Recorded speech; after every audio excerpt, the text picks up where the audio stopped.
প্রিয় দর্শক, আপনারা যারা আমার কথা শুনতে পাচ্ছেন একটু জানাবেন কমেন্টে যে শুনতে পাচ্ছেন। আমরা ১ মিনিট সময় নেব, তারপরে শুরু করব।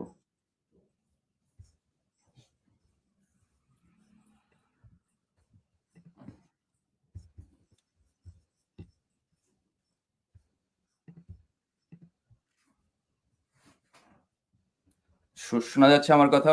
যারা ফেসবুকে শুনছেন, আমি ইউটিউব থেকে দেখতে পাচ্ছি যে বলছেন শুনতে পাচ্ছেন। ফেসবুকে যারা আছেন শুনতে পাচ্ছেন?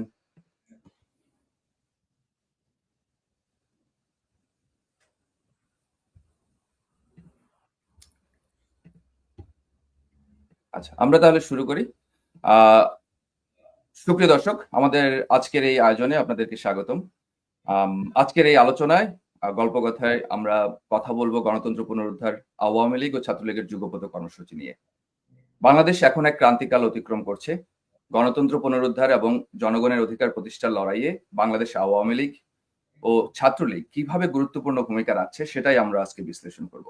আমাদের সঙ্গে আছে বাংলাদেশ ছাত্রলীগের সভাপতি সাদ্দাম হোসেন এবং সাধারণ সম্পাদক শেখ ইনান।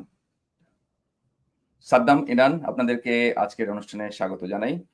প্রথমেই আমি আসলে প্রিয় দর্শক, আপনাদের কাছ থেকে যে প্রশ্নগুলো পেয়েছি সেই প্রশ্নগুলোর ভিত্তিতেই আমাদের আজকের আলোচনা সাজানো হয়েছে এবং এর পাশাপাশি যারা আগে প্রশ্ন করার সুযোগ পাননি, এই লাইভের মধ্যেই আপনারা প্রশ্ন করতে পারবেন। তবে আগে যে প্রশ্নগুলো আমরা পেয়েছি সেই প্রশ্নগুলো থেকে আমরা আলোচনায় যাচ্ছি সরাসরি। সেটা হচ্ছে, প্রথমেই আমরা আ সাদ্দামের কাছে যাব।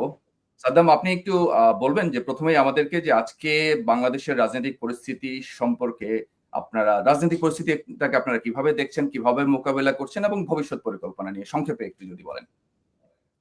বাংলাদেশের সার্বিকভাবে একটি ফ্যাসিস্ট রাষ্ট্র ব্যবস্থা প্রতিষ্ঠিত হয়েছে।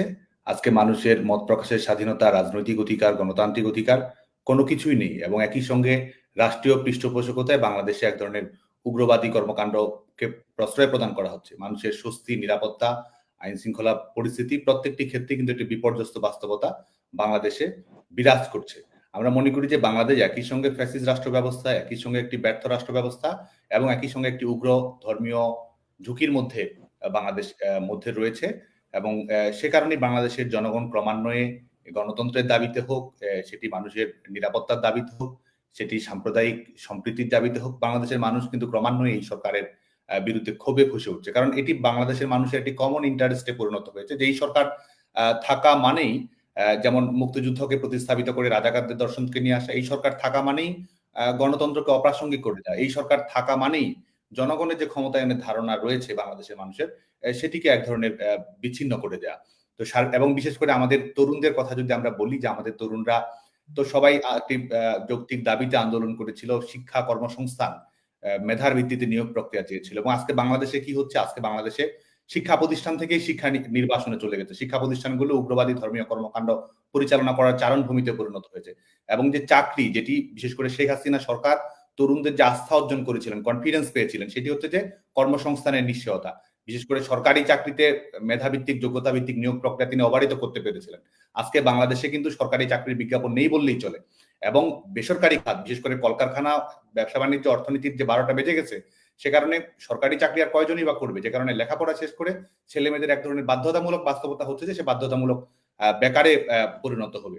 এই বিষয়গুলো নিয়ে ছেলে মেয়েদের মধ্যে শঙ্কা রয়েছে এবং একই সঙ্গে রাজনৈতিক বিবেচনায় আপনি ছাত্র জীবনে আপনার রাজনৈতিক মত প্রকাশ করছেন, কথা বলছেন, অধিকার প্রয়োগ করছেন, সেটির কারণে আপনি আপনার ভবিষ্যতে যে সরকারি চাকরি রয়েছে কিংবা আপনি কোথাও নিয়োগপ্রাপ্ত হচ্ছেন, সেটি এক ধরনের ভেস্তে যাওয়ার যে আশঙ্কা, সেটি কিন্তু বাংলাদেশে আজকে নতুন করে আবার এই বাস্তবতাটি তৈরি হয়েছে। তো সার্বিকভাবে আজকে ছেলেমেয়েরা একটি শঙ্কার মধ্যে রয়েছে, সাধারণ মানুষ একটা নিরাপত্তাহীনতার মধ্যে রয়েছে এবং আমরা বিশেষ করে যারা মুক্তিযুদ্ধের মূল্যবোধে গভীরভাবে বিশ্বাস করি, যারা আমরা একটা গণতান্ত্রিক বাংলাদেশ চাই, ধর্মনিরপেক্ষ মূল্যবোধ সম্পন্ন সমাজ চেতনা আমরা বাংলাদেশে প্রতিষ্ঠিত করতে চাই এবং গত 15 বছরে বাংলাদেশের যে ধারাবাহিকতা, বাংলাদেশ তো সত্যিকার অর্থেই, এটি তো দলীয় বক্তব্য নয়, বাংলাদেশ ডেভেলপমেন্ট মিরাকলে পরিণত হয়েছিল। বাংলাদেশ এক ধরনের $1 ট্রিলিয়ন ইকোনমির দিকে যাচ্ছিল। বাংলাদেশের 700 মার্কিন ডলারের মাথা পিছু 3000 মাথা পিছু মার্কিন ডলারের কাছাকাছি আমরা চলে যেতে সক্ষম হয়েছিলাম। মানুষের ক্রয় ক্ষমতা বেড়েছিল, বিদ্যুৎ উৎপাদন সক্ষমতা মাত্র 40% থেকে আমরা 100% এর কাছাকাছি আমরা চলে গিয়েছিলাম, বেশিরভাগ মানুষকে বিদ্যুৎ সক্ষমতার আওতায় নিয়ে আসা। আজকে কিন্তু সম্পূর্ণ বিপরীত অবস্থা বিরাজ করছে। ছাত্রদের কথা যদি বলি, এই সরকার এমন একটি সরকার যারা মবের কাছে আত্মসমর্পণ করে এইচএসসির মতো একটি উচ্চ মাধ্যমিক পরীক্ষা নিতেও ব্যর্থ হয়েছে। আমাদের ছোট ছোট বাচ্চারা এই সরকারের ব্যর্থতার বলি তো আমাদের ছোট ছোট বাচ্চারা হচ্ছে। শেখ হাসিনা সরকার টানা 15 বছর 400 কোটি বই দিয়েছে, বছরের প্রথম দিনে বই উৎসব। এটি তো একটি অসাধারণ একটি রাষ্ট্রীয় সাফল্য। এটি তো আওয়ামী লীগের সাফল্য, শেখ হাসিনা সরকারের সাফল্য, এটির চেয়ে সবচেয়ে বড় কথা এটি বাংলাদেশের সাফল্য। আর অথচ আজকে 700 কোটি টাকা ব্যয় বাড়িয়েছে, অথচ আজকে আমরা ফেব্রুয়ারির 1 তারিখে আলাপ করছি, বাংলাদেশের বেশিরভাগ জায়গায় কিন্তু ছোট ছোট বাচ্চারা ক্লাস 1-এ পড়ে, 2-এ পড়ে, 3-এ পড়ে, নতুন বইয়ের গন্ধ তাদের সবসময় আমোদিত করে, আনন্দিত করে, আহ্লাদিত করে। আজকে কিন্তু ছেলেমেয়েরা, ছোট ছোট বাচ্চারা আজকে বই পড়ার আনন্দ থেকে বঞ্চিত আছে। একটা ন্যূনতম বই দেওয়ার সক্ষমতা এদের নেই। আর এটা করবে, সেটা করবে, সংবিধান সংস্কার করবে, অথচ জনগণের ন্যূনতম ম্যান্ডেট এদের নেই। প্রত্যেকটি মুহূর্তেই এই কমিটির পর কমিটি গঠন করছে, এটা করছে, সেটা করছে, কিন্তু বাংলাদেশের মানুষের যে সমস্যার সমাধান করা কিংবা সত্যিকার অর্থে সমস্যার সমাধান করা তো যে উদ্দেশ্যও নয়, তারা যে উদ্দেশ্য যেটি বাস্তবায়ন করতে চেয়েছিল সেই লক্ষ্যেই তো তারা আজকে আমাদের রাষ্ট্র ব্যবস্থাকে ক্রমান্বয়ে তারা ধাবিত করে দিচ্ছে। যে কারণে আমরা মনে করি যে আজকের যে লড়াইটি, এই লড়াইটি শুধুমাত্র আওয়ামী লীগের কিংবা শেখ হাসিনার লড়াই নয়। আমরা মনে করি যে এটি বাংলাদেশের গণতন্ত্র পুনরুদ্ধারের লড়াই, এটি বাংলাদেশের অস্তিত্ব পুনঃপ্রতিষ্ঠার লড়াই, এবং এটি রাষ্ট্রীয় কর্মকাণ্ডকে এর এতটাই এক ধরনের ছেলে খেলার বিষয়ে পরিণত করেছে, কূটনীতিকে এত ধরনের এক ধরনের ছেলের হাতের মোয়ার বিষয়ে পরিণত করেছে, আমাদের স্বাধীনতা সার্বভৌমত্বের বিষয়টিও কিন্তু একটি ঠুনকো বাস্তবতায় পরিণত হয়েছে। এই সরকারের না থাকতেছে জনগণের সমর্থন, এবং এই সরকারের আন্তর্জাতিক কোনো গ্রহণযোগ্যতাও থাকছে না। আমাদের নারীরা আজকে, নারীদের স্বাধীনতা, ব্যক্তি স্বাধীনতা প্রত্যেকটি মুহূর্তেই খর্ব হচ্ছে। আমাদের মেয়েরা সাবে চ্যাম্পিয়ন হয়ে আমাদের গোটা বাংলাদেশকে আনন্দিত করতো। আজকে কিন্তু বাংলাদেশের ছোট ছোট মেয়েরা তাদের গ্রামে গঞ্জে মফস্বলে সেই খেলার মতো পরিবেশটি কিন্তু থাকছে না। এক ধরনের যে মোরাল পুলিশিং, এটা গোটা বাংলাদেশে আজকে বিরাজ করছে। তো আমরা মনে করি যে এই সরকারের পতন না ঘটিয়ে আসলে গণতন্ত্র, মুক্তিযুদ্ধ, প্রগতিশীলতা কিংবা তরুণ প্রজন্মের স্বপ্ন বাস্তবায়ন করা আসলে সম্ভব নয়। আচ্ছা, আমি মানে অন্যান্য প্রসঙ্গে যাওয়ার আগে আমি একটু আজকে প্রথমে মানে যে বিষয়টা নিয়ে একটু কথা বলতে চাই সেটা হচ্ছে যে আমি শুধুমাত্র 5ই আগস্ট থেকে না, 5ই আগস্টের আগে থেকেও আমরা বেশ কিছু অভিযোগ শুনতে পাচ্ছি। প্রথমে ওই বিষয়গুলো নিয়ে আমরা একটু কথা বলবো। তার আগে আমি ইনান, আমি আপনার কাছে যাব। মানে আমরা সবাই জানি যে বাংলাদেশ ছাত্রলীগ কবে শুরু হয়েছে। বাংলাদেশ ছাত্রলীগ একটি বাংলাদেশের সবচেয়ে পুরনো এবং ঐতিহ্যবাহী একটি সংগঠন, যে সংগঠনটি বাংলাদেশের স্বাধীনতা যুদ্ধের সামনে থেকে অংশগ্রহণ করে আমাদের স্বাধীনতা ছিনিয়ে এনেছে। শুধু তাই না, স্বাধীনতা পরবর্তীতে বাংলাদেশ ছাত্রলীগ বিভিন্ন আন্দোলন সংগ্রামে গণতন্ত্র পুনরুদ্ধার ও সমুন্নত রাখার লড়াইয়ে গত 76 বছর ধরে অগ্রসর ভূমিকা পালন করে আসছে। ঠিক আছে, এরপর এই ইউনূস সরকার সে ক্ষমতায় দখল করার পর থেকেই হচ্ছে ছাত্রলীগ নিষিদ্ধ করে, এবং যে কোনো অবস্থাতেই হোক ছাত্রলীগ এখন পর্যন্ত সক্রিয় আছে। ঠিক আছে, এর জন্য অভিনন্দন ছাত্রলীগকে। এবং এই ভাষার মাস শুরু হওয়ার আগেও আমরা দেখেছি যে ছাত্রলীগের 2 জন শহীদ হয়েছে জয় বাংলা স্লোগান লিখতে গিয়ে দেয়ালে। এই অবস্থায় আপনারা কিভাবে কর্মসূচি চালিয়ে যাচ্ছেন? আমি একটু সরাসরি এটা একটু আপনার কাছে প্রশ্নটা ছুড়ে দিই, তারপরে আমরা অন্যান্য প্রসঙ্গগুলোতে যাব। জি, ধন্যবাদ। আপনাকে অসংখ্য ধন্যবাদ, এবং আপনার মাধ্যমে যারা আমাদের এই অনুষ্ঠানটি দেখছেন তাদের সকলকে ভাষার মাসের রক্তিম শুভেচ্ছা। দেখুন, আজকে এমন একটি সময় আমরা কথা বলছি যখন দেশে বাক স্বাধীনতা বলতে আসলে কিছুই অবশিষ্ট নেই। এমন একটি সময় আমরা কথা বলছি যখন দেশে আইনের শাসন বলতে কিছুই অবশিষ্ট নেই। এমন একটি সময় দাঁড়িয়ে আমরা কথা বলছি যখন দেশে শিক্ষার অধিকার বলতে আসলে কিছুই আর অবশিষ্ট নেই। আমি আপনার কথার সাথে প্রাসঙ্গিক রেখেই বলতে চাই, গত ৭৬-৭৭ বছরের পথ চলায় এই দীর্ঘ সময়ে বাংলাদেশ ছাত্রলীগকে বিভিন্ন সময় দাবিয়ে রাখার জন্য, দমিয়ে দেওয়ার জন্য নানান অপচেষ্টা হয়েছে। পাকিস্তান পিরিয়ডে সেই জালিম সরকার আমাদের এই সংগঠনকে নিষিদ্ধ করেছিল, ব্যান করেছিল, কিন্তু তারা কিন্তু নিষিদ্ধ করে আমাদের থামিয়ে রাখতে পারেনি। জাতির পিতা বঙ্গবন্ধু শেখ মুজিবুর রহমানের নিজ হাতে গড়া এই সংগঠনটি সকল প্রতিবন্ধকতার বেড়াজালকে ছিন্ন করে ৭১-এর মহান স্বাধীনতা যুদ্ধে এই জাতিকে, এই দেশকে নেতৃত্ব দিয়ে দেশমাতৃকাকে লাল সবুজের পতাকা এনে দিয়েছিল ৩০ লক্ষ শহীদের রক্তের বিনিময়ে। ৭৫ পরবর্তী সময়ে ৯১ পর্যন্ত দেশে গণতান্ত্রিক নির্বাচন হওয়া পর্যন্ত বাংলাদেশ ছাত্রলীগই শেখ হাসিনার নেতৃত্বে নেতৃত্ব দিয়ে এদেশে গণতন্ত্রকে কায়েম করেছে। ৯৬-তে সেই অবৈধ নির্বাচনকে বাতিল করার জন্য বাংলাদেশ ছাত্রলীগ নেতৃত্ব দিয়েছে। ২০০১ থেকে ৬ সময় দেশকে যখন জঙ্গিবাদী একটি রাষ্ট্রে পরিণত করার নীল নকশা আমরা দেখেছি, এই ছাত্রলীগই কিন্তু অসাম্প্রদায়িক বাংলাদেশের মুখপাত্র হয়ে কথা বলে, রাজপথে লড়াই করে, সংগ্রাম করে আওয়ামী লীগ, ছাত্রলীগ, যুবলীগের ২১,০০০ নেতাকর্মীর জীবনকে বিলিয়ে দেওয়ার মাধ্যমে এই দেশকে পুনরায় শেখ হাসিনার নেতৃত্বে একটি সুন্দর সাফল্যময় রাষ্ট্রের সোপানে নিয়ে যাওয়ার জন্য কাজ করেছে। এখনো আমরা দেখছি ছাত্রলীগকে নিয়ে ষড়যন্ত্র অব্যাহত রয়েছে। এই খুনি, জালিম, জুলুমকারী, অবৈধ, অসাংবিধানিক, অগণতান্ত্রিক, জঙ্গিবাদী, ফ্যাসিস্ট উপমায় মানে তকমা দিয়ে শেষ করা যাবে না, এতটা জঘন্য এই সরকার, জবরদখল করে ক্ষমতা দখলকারী। তারা ছাত্রলীগকে নিশ্চিহ্ন করার জন্য নিষিদ্ধ নামক একটি খেলায় মেতেছেন। কিন্তু আপনার কথার মধ্যে আমার উত্তর রয়েছে, এরপরও ছাত্রলীগ কর্মসূচি চালিয়ে যাচ্ছে। হ্যাঁ, এটাই ছাত্রলীগের শক্তি, দিস ইজ দ্য পাওয়ার। এবং তাদের এই স্টেট স্পন্সর টেরোরিজমের বিরুদ্ধে বাংলাদেশ ছাত্রলীগের নেতাকর্মীরা বুক চিতিয়ে তাদের লড়াই অব্যাহত রেখেছে এবং রাখবে। আজকে আমাদের প্রত্যেকটি কর্মী সংগঠনের শীর্ষ নেতায় পরিণত হয়েছে। আমি সেলুট জানাই আপনার এই অনুষ্ঠানের মাধ্যমে আমার সেই সকল নেতাকর্মীদেরকে যারা এই দুঃসময় যে যেভাবে পারছে প্রতিরোধের স্পৃহা হৃদয় নিয়ে এই অবৈধ সরকারের বিরুদ্ধে রুখে দাঁড়াচ্ছে, কথা বলছে। আমার কোন নেতাকর্মী হয়তোবা রাজপথে নামছে, আমার কোন নেতাকর্মী হয়তোবা দেয়ালে জয় বাংলা স্লোগান লিখছে, আমার কোন নেতাকর্মী হয়তোবা দেয়ালে শেখ হাসিনাতেই আস্থা লিখছে, আমার কোন নেতাকর্মী হয়তোবা দেয়ালে শেখ হাসিনা ফিরবে, বাংলাদেশ আসবে লিখছে, আমার কোন নেতাকর্মী হয়তোবা দেয়ালে দেয়ালে পুলিশ হত্যার বিচার চাই, ছাত্রলীগ, আওয়ামী লীগ, যুবলীগ নেতাকর্মীদের হত্যার বিচার চাই লিখছে, আমার কোন নেতাকর্মী হয়তোবা লিখছে মেটিকুলাস ডিজাইনের মাধ্যমে আমার ছাত্র ভাইদের হত্যা করে দেশকে জঙ্গিবাদী রাষ্ট্রে কায়েম করার ষড়যন্ত্র আমরা মেনে নেব না। যে যেভাবে পারছে প্রতিবাদ করছে, কিংবা কেউ ফেসবুকের কিবোর্ডে লিখছে, যে যার জায়গা থেকে কিন্তু এগিয়ে এসেছে। এটাই আসলে ছাত্রলীগের শক্তি, এটাই মুজিববাদের শক্তি, এটাই ৭১-এর শক্তি, এটাই হার না মানার শক্তি, এটাই দাবায় রাখতে না পারার শক্তি। এবং এই শক্তিতে বলিয়ান হই আমি বিশ্বাস করি ছাত্রলীগের নেতাকর্মীরা যুগে যুগে, কালে কালে, সময় সময়, স্রোতের বাঁকে বাঁকে এই দেশকে, এই জাতিকে সবসময় আলোর পথ দেখিয়েছে। এবারও তার ব্যত্যয় ঘটেনি।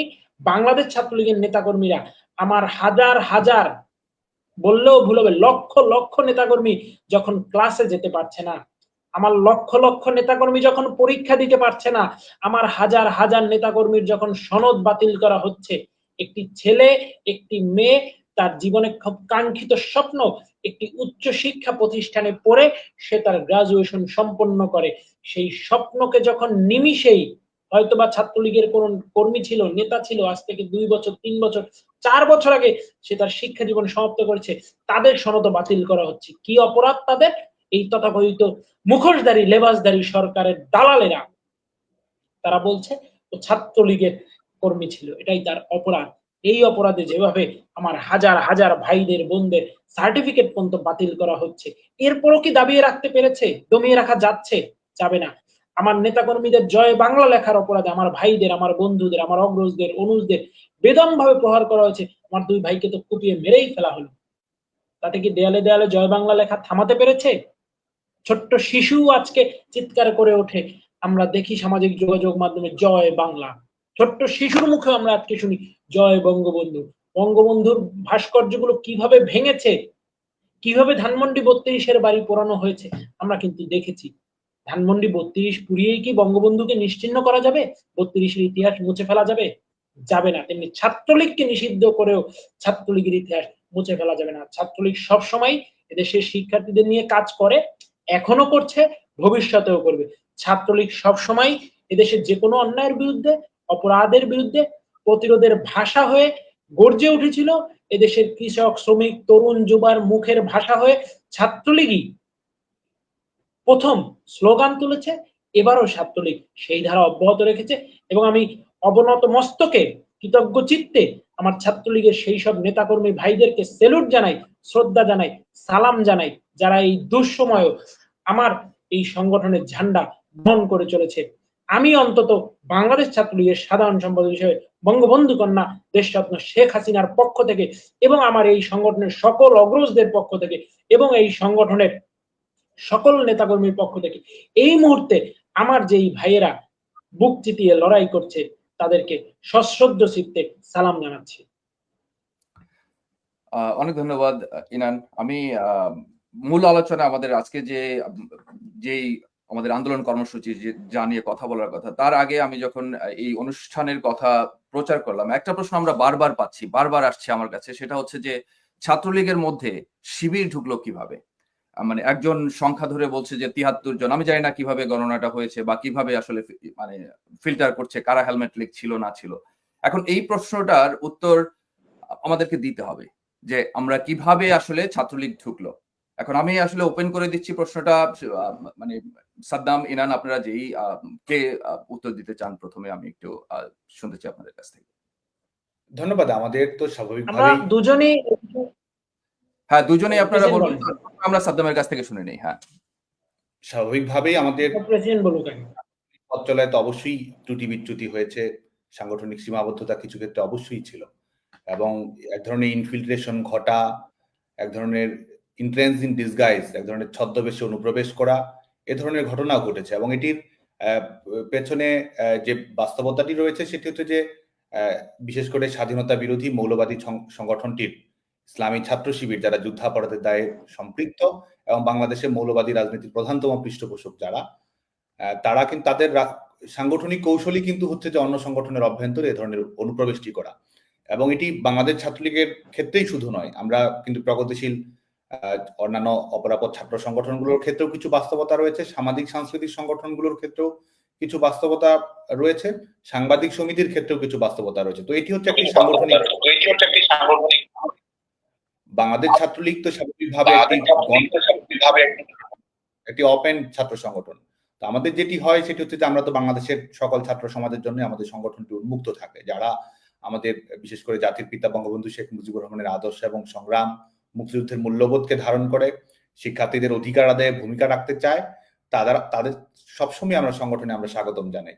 কিন্তু আমরা মনে করি যে আমাদের আসলে এই স্ক্রিনিং প্রসেসটি আসলে রিভিজিট করার সুযোগ রয়েছে, কারণ যেহেতু এটি ঘটছে সময়ের হেরফেরে নানা সময় এটি ঘটেছে, এটির কারণে স্বাভাবিকভাবে আমাদের কর্মপ্রক্রিয়াকে প্রশ্নবিদ্ধ করার একটি প্রচেষ্টা সবসময় থাকে এবং আজকে তো এটা আমাদের মুখ থেকে বলার প্রয়োজন নেই, তাদের মুখ থেকে যে এটা আমরা শুনতে পাচ্ছি। তো আমরা মনে করি যে বাংলাদেশ ছাত্রলীগ আমরা অবশ্যই এই জায়গা থেকে আরো সতর্ক ভূমিকা পালন করার সুযোগ রয়েছে এবং আমরা সেই কারেকশন গুলো আমরা বিশ্বাস করি যে আমাদের সংগঠনে অবশ্যই অ্যাডজাস্ট করা হবে।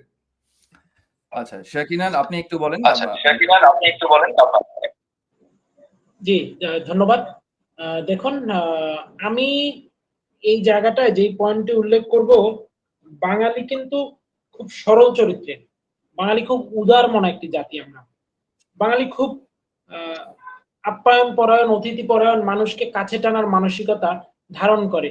যারা প্রকৃত বাঙালিয়ানা চেতনায় বিশ্বাস করে, বাঙালির সংস্কৃতিতে বিশ্বাস করে, তারা কিন্তু একটু মনটা বড় হয়, হৃদয়টা বড় হয়, তারা যে কাউকে সহজেই বিশ্বাস করে আপন করে নিতে চায়।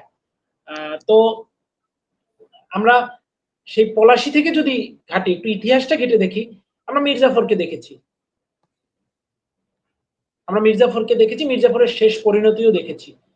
আমরা ৭৫-এর মোস্তাককে দেখেছি, আমরা মোস্তাকের পরিণতিও দেখেছি। আমরা এই ২৪-এ নব্য মির্জাফর, নব্য মোস্তাকদেরও ইতিমধ্যে খুঁজে পেয়েছি, দেখেছি, চিহ্নিত করতে পেরেছি। তারা নিজেরাই আত্মপ্রকাশ করেছেন, তারা বীর দর্পে বলছেন আমরাই এ যুগের মির্জাফর, আমরাই এ যুগের মোস্তাক। তো আসলে আমি এই জায়গাটিতে দর্শকদের উদ্দেশ্যে, আমার যারা এই অনুষ্ঠানটি দেখছেন তাদের উদ্দেশ্যে একটি প্রশ্ন রাখতে, বা আমার ছাত্রলীগের নেতাকর্মীদের উদ্দেশ্যে, যে আমার ছাত্রলীগের কোনো ভাইকে, বোনকে, বন্ধুকে যদি কোটি টাকাও দেওয়া হয় যে তোমাকে ছাত্র শিবিরের রাজনীতি করতে হবে in disguise, I can assure you, আমার ছাত্রলীগের কোনো নেতাকর্মীকে আপনি এই পথে নিতে পারবেন না। কেন পারবেন না? This is the power of মুজিববাদ। পিতা মুজিবের আদর্শ তো আমার হৃদয়ে, আমাকে তো বললেই আমি অন্য আদর্শের ছায়াতলে যেতে পারবো না, যেটি আমি সম্পূর্ণ বিরোধী। তারা যেই আদর্শকে ধারণ করে সেটি তো আমার আদর্শের সম্পূর্ণ বিরোধী। এতটা বিরোধিতার একটি জায়গায় এসে ছলনা করে, কপটতার আশ্রয় নিয়ে, চাটুকারিতার আশ্রয় নিয়ে কিভাবে তারা আমার সংগঠনের মধ্যে ছোট ছোট ছোট ছোট খুব ছোট জায়গায় ঢুকে থাকে, এটি তো তাদের প্রতারণা এক প্রকার। This totally fraud, 420। আজকের উপদেষ্টা ফারুকী সাহেবের 840-এর মতো বলতে হয়, প্রকৃত 420 840 তো এরা।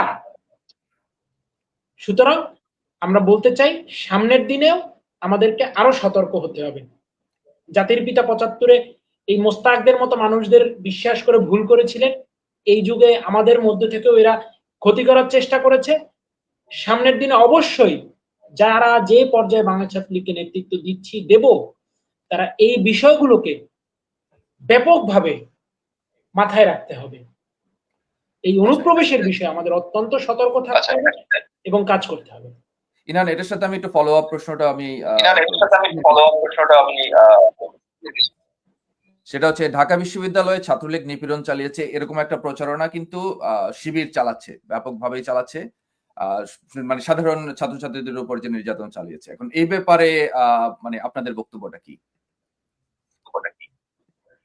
দেখুন, তো সম্পূর্ণ মিথ্যা, বানোয়াট, উদ্দেশ্যপ্রণোদিত এবং হয়রানিকর, বিভ্রান্তিমূলক, অনভিপ্রেত একটি বক্তব্য। আজকে যে মানুষটিকে নিয়ে আপনি স্টুডিওতে কথা বলছেন, জনাব সাদ্দাম হোসেন, সে ঢাকা বিশ্ববিদ্যালয় কেন্দ্রীয় ছাত্র সংসদ নির্বাচনে ইতিহাসে 28 বছর পরে অনুষ্ঠিত ছাত্র সংসদ নির্বাচনে ইতিহাসে সর্বোচ্চ ভোট পেয়ে নির্বাচিত হয়েছে ছাত্রলীগ মনোনীত প্যানেল থেকে। ঢাকা বিশ্ববিদ্যালয়ের শিক্ষার্থীরা যদি ছাত্রলীগকে পছন্দ নাই করতো, তাহলে ডাকসুতে অধিকাংশ পদে, অধিকাংশ কি মোর দ্যান 90% পদে ছাত্রলীগের সমর্থিত প্রার্থীদেরকে কেন ভোট দিয়েছে তারা? নিশ্চয়ই কারণ ছিল, কারণ তারা ছাত্রলীগকে পছন্দ করেছে বলেই তো সেই ভোটটা দিয়েছে।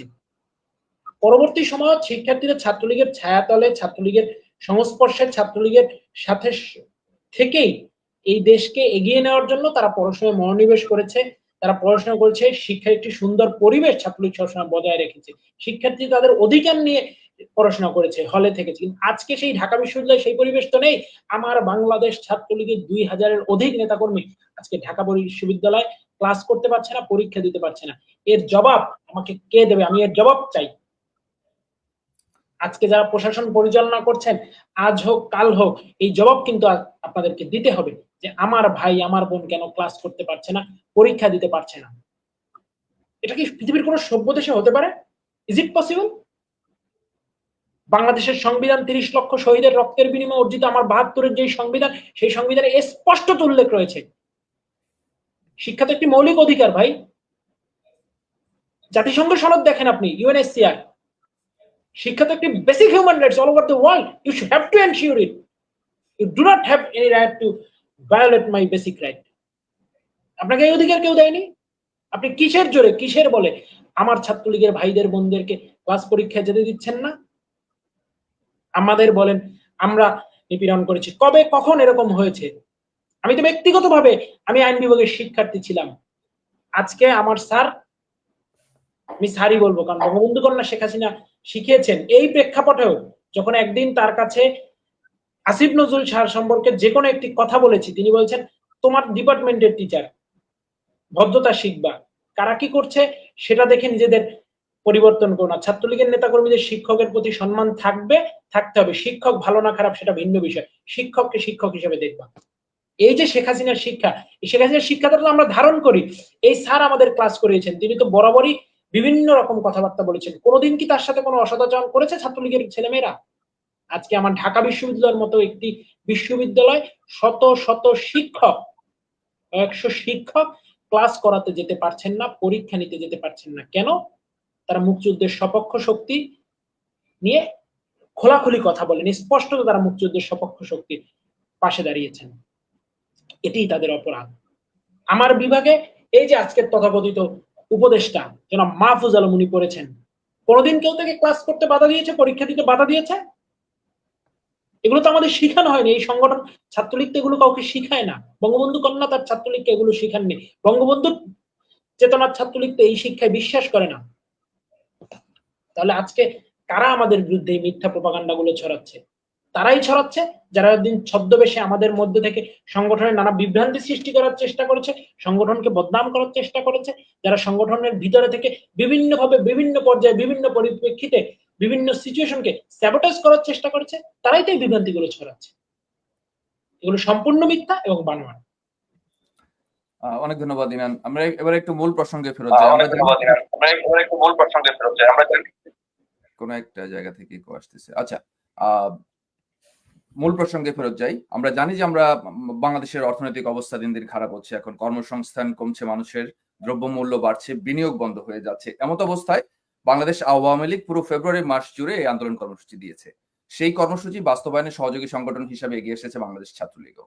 তো আমার পরবর্তী প্রশ্নটা সাদ্দাম আপনার কাছে। আপনাদের প্রস্তুতি কেমন? আন্দোলন আমরা ইতিমধ্যে জানি যে শুরু হয়ে গেছে আন্দোলন। অনেক জায়গায় আমরা ভিডিও দেখতে পাচ্ছি যে লিফলেট বিতরণ চলছে। আপনাদের প্রস্তুতি কেমন, কর্মকাণ্ড কেমন চলছে, একটু আপডেট দিবেন। বাংলাদেশ আওয়ামী লীগ ঘোষিত যে কর্মসূচি, সেটি আমরা বাংলাদেশের ছাত্র সমাজের পক্ষ থেকে আমরা সংহতি প্রকাশ করেছি। কারণ আমাদের এই জবরদখলকারী, এই ফ্যাসিস্ট শোষকদের কাছ থেকে জনগণের ক্ষমতায়ন যদি সুনিশ্চিত করতে হয়, তাহলে এটির বিরুদ্ধে তীব্র গণ আন্দোলনের কোনো বিকল্প আমাদের সামনে নেই। জনগণের একটি বিকল্প সংগ্রাম, জনগণের একটি বিকল্প এই অবৈধ সরকারকে উৎখাত করা, জনগণের একটি বিকল্প, সেটা হচ্ছে জনগণের নির্বাচিত প্রতিনিধিদের কাছে ক্ষমতা পুনঃপ্রতিষ্ঠিত করা। তো সেই লক্ষ্যে আমরা কাজ করছি এবং আমরা বিশ্বাস করি, বিশেষ করে যেহেতু বাংলাদেশ আওয়ামী লীগের যে কর্মসূচিগুলো দেওয়া হয়েছে, যে দফাগুলো দেওয়া হয়েছে, দাবিগুলো দেওয়া হয়েছে, এটি সত্যিকার অর্থে বাংলাদেশের মানুষের মনের দাবি। বাংলাদেশের মানুষ তাদের নিত্য জীবনে প্রত্যেকটি মুহূর্তে যেসব সংকট মোকাবেলা করছে, যেসব ক্রাইসিসে তারা থাকছে, ছেলেমেয়েরা যেসব সংকটের মুখোমুখি আছে, সেগুলোকে কিন্তু বাংলাদেশ আওয়ামী লীগ অ্যাড্রেস করার চেষ্টা করেছে। এবং আমরা বাংলাদেশ ছাত্রলীগের পক্ষ থেকে আমরা যে যুগপৎ কর্মসূচি ঘোষণা করা হয়েছে, সেটি আমরা সেই কর্মসূচিগুলো পালন করে যাচ্ছি। এবং যে অর্থনৈতিক বিষয়টি আপনি শুরুতেই বললেন, তো সার্বিকভাবে আমাদের শেখ হাসিনা আমাদের $1 ট্রিলিয়ন ইকোনমির স্বপ্ন দেখিয়েছিলেন এবং স্মার্ট বাংলাদেশ বিনির্মাণের মাধ্যমে আমরা সেদিকেই যাচ্ছিলাম। অথচ এই আজকে 5 আগস্ট পরবর্তী বাস্তবতায় বাংলাদেশে নতুন করে দারিদ্র্য সীমার আওতায় আরো 1 কোটি মানুষ সেখানে নতুন করে সম্পৃক্ত হয়েছে।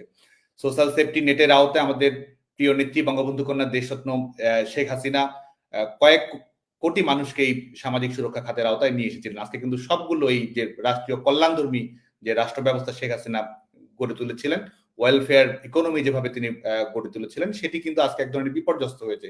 টিসিবি কার্ড কিভাবে 40 লক্ষাধিক যারা একেবারে স্বল্প আয় করে তাদের বাতিল করা হয়েছে, সেটি তো আমরা দেখছি। আর যদি বৈশ্বিক ট্র্যাক রেকর্ড আপনি দেখেন, গোটা পৃথিবীতে মূল্যস্ফীতির কথাটাই যদি দেখেন, সেই মূল্যস্ফীতি কখনো 5.96 এর মধ্যেই থেকেছে। অথচ বাংলাদেশে সার্বিক মূল্যস্ফীতি 11.38, খাদ্য মূল্যস্ফীতি সেটা 14 ছুঁই, যেটি বাংলাদেশের ইতিহাসের ট্র্যাক রেকর্ড গড়েছে। এবং এই সমস্যাগুলো তারা নিরসন না করে তারা করছেটা কি? তারা একদিকে তারা এক এক সময় এক এক ধরনের ঘোষণা দিচ্ছে, কোনো ধরনের পরিকল্পনা নেই। এবং সর্বশেষ আমরা দেখলাম যে ভ্যাট ট্যাক্স সেটি বাড়িয়ে দেওয়া হলো 15% করে। এবং আপনি ফোনে কথা বলবেন, সেটি আওতায় আসছে। আপনি বাজারে গিয়ে কোনো কিছু কিনবেন, সেটি এই ভ্যাট ট্যাক্সের আওতায় আসছে। তারা এইদিকে ভ্যাট ট্যাক্স বাড়িয়ে দিচ্ছে, জনগণের পকেট থেকে রাষ্ট্রীয় কোষাগারের টাকা নিচ্ছে। আর বিপরীতে তারা গ্রামীণ ব্যাংকে একেবারে তারা বিচার বিভাগকে সম্পূর্ণ নিয়ন্ত্রণ করে, বিচার বিভাগ বলে তো আলাদা কিছু নেই, বিচার বিভাগ হচ্ছে এক্সিকিউটিভের একটা এক্সটেনশনে পরিণত হয়েছে। রায় কি হবে না হবে এটি এই যমুনা থেকে ঠিক করে দেওয়া হচ্ছে। এবং সেখানে তারা 666 কোটি টাকা তারা মওকুফ করে দিচ্ছে রাষ্ট্রীয় পাওনা। তারা গ্রামীণ ব্যাংকের টানা 5, জনগণের উপরে তারা 15% ভ্যাট ট্যাক্স দিচ্ছে। আর গ্রামীণ ব্যাংকের মতো প্রতিষ্ঠানকে তারা 5 বছরের কর মুক্তির আওতায় থাকার সুযোগ করে দিচ্ছে। তো আমাদের, এবং বিশেষ করে আমাদের কলকারখানার কথা যদি আপনি দেখেন, বাংলাদেশে তো বিনিয়োগের কোনো পরিবেশই নেই। এবং বাংলাদেশে যারা নিরপেক্ষ বিশ্লেষক রয়েছেন এবং যারা হয়তো আওয়ামী লীগ সরকারেরও সমালোচনা করেছেন, তারাও কিন্তু বলছেন যে বাংলাদেশে বিনিয়োগের ন্যূনতম কোনো পরিবেশ নেই, কলকারখানাগুলো অচলাবস্থার মধ্যে রয়েছে।